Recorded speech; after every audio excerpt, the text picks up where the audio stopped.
and the Engineering and Technology Director, and we are standing in the former Apollo Flight Crew Training Building. And pictures around the wall were taken inside and outside of this building. That this is where the Apollo Flight Crew trained. That they were in their full EVA suits. There was a lunar module in the high bay, rover equipment. There was a simulator and some consoles that controllers would sit at, and they would practice inside and out. And they would roll up the big door, and they would drive out in the rover. And where there's woods now, used to be a big moon landscape out there with boulders and everything. And yes, we've trekked into the woods, and we have found some of the boulders still out there. And so we're inspired just by the legacy of the building.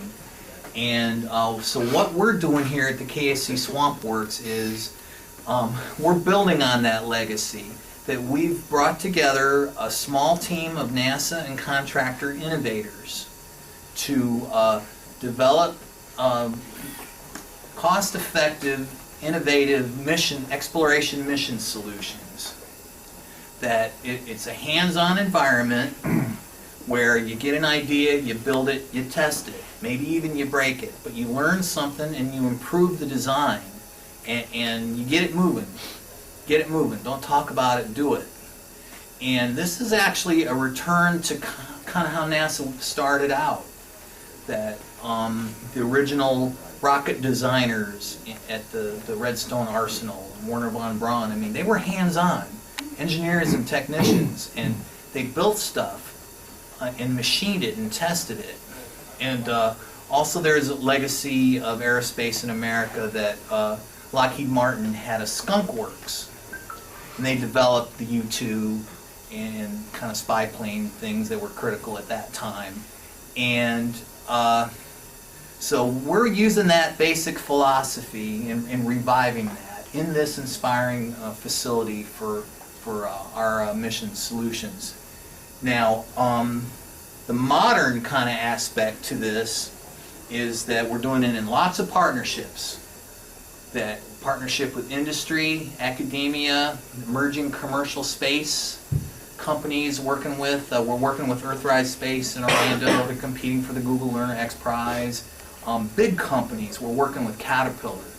That they kind of are pretty forward looking too when they're thinking about mining the moon and mining asteroids, because these are things that we think about here, and we're developing technologies for that. So, and then also it's a question of like, why KSC? Research and technology. You know, I didn't know you guys were doing that. Well, we actually have a long history of research and technology at Kennedy Space Center for improving spaceports on Earth. A lot of shuttle success stories of developing equipment and leak detection equipment and things like that.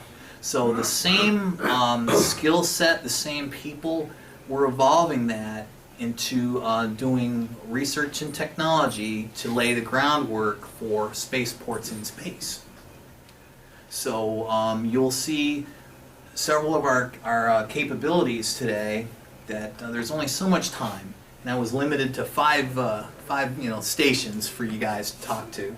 So if you got the handout that I'm hoping got distributed, you'll see some key technology areas, and the people are ready to go through their thing, and very excited to have you here, and they enjoy telling their stories as well.